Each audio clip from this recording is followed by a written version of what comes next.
सबसे पहले आपके सभी दर्शकों को मेरा नमस्कार।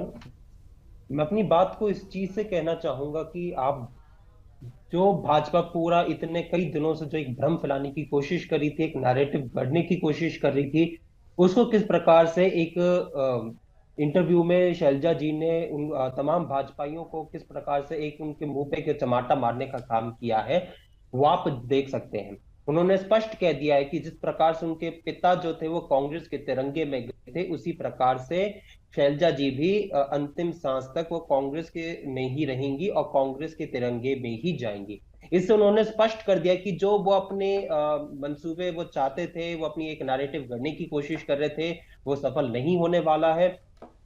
और रही जो बात यहाँ पे भाजपा के तमाम जो नेता हैं, मुख्यमंत्री जी हों या फिर केंद्रीय गृह मंत्री अमित शाह जी की बात मैं कर लूं, वो जिस प्रकार से अपने आप को एक दलितों के मसीहा बनने की यहाँ पे कोशिश कर रहे हैं और कांग्रेस पार्टी के अंदर की जो बात है उस पे बहुत ही ज्यादा वो इंटरेस्ट लेने की कोशिश कर रहे हैं, लेकिन कहीं ना कहीं उनको खुद को सोचना चाहिए कि खुद की पार्टी के अंदर जो घमासान बचा हुआ है पहले उससे तो वो निपट ले।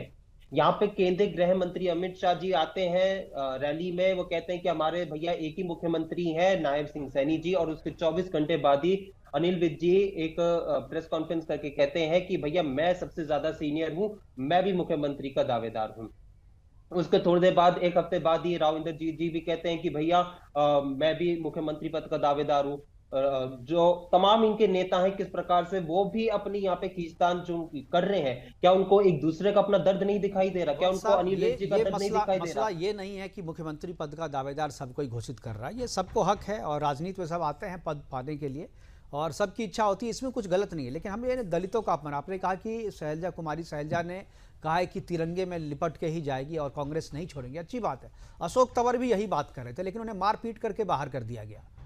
सवाल ये है ना कि नहीं अशोक तंवर छोड़ के थोड़ी गए, उनको उनको तो बाहर निकाल दिया, हुड्डा गुट ने मार पीट करी उनके साथ। नहीं मुझे, हाँ, अब मैं आपको जवाब देता हूँ। जो यहाँ पे अशोक तंवर जी को लेकर बात की जा रही है और यहाँ पे एक नैरेटिव गढ़ने की कोशिश की जा रही है भाजपा द्वारा कि यहाँ पे कांग्रेस पार्टी में दलितों का सम्मान नहीं होता है, मैं आपको एक चीज बता आवाज देता बढ़ाइए हूँ। थोड़ी। जी, मैं आपको यहाँ पे बता देता हूँ आपके आपके मन से दर्शकों को कि अशोक तंवर जी हमारे जो यूथ इकाई थी, यूथ कांग्रेस, उसके राष्ट्रीय अध्यक्ष रहे हैं, एनएसयूआई के राष्ट्रीय अध्यक्ष रहे हैं, हमारे प्रदेश कांग्रेस कमेटी के वो प्रदेश अध्यक्ष रहे हैं।